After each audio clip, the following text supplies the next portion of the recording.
رفتی و بی تو دلم پر درده،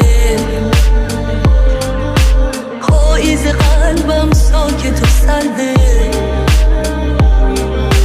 دل که میگفتم محرم با من، کاش که میدیدی بی تو چه کرده.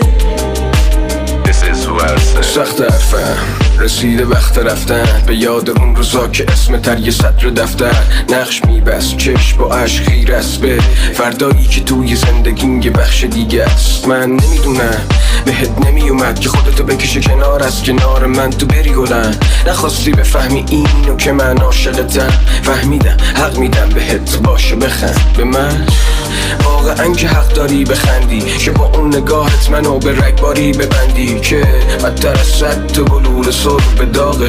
با تو فکر میکردم طلوع صبح آخه، تا وقتی بودی توی زندگی من غم نداشتم، واسه جایی که تونستم من کم نذاشتم.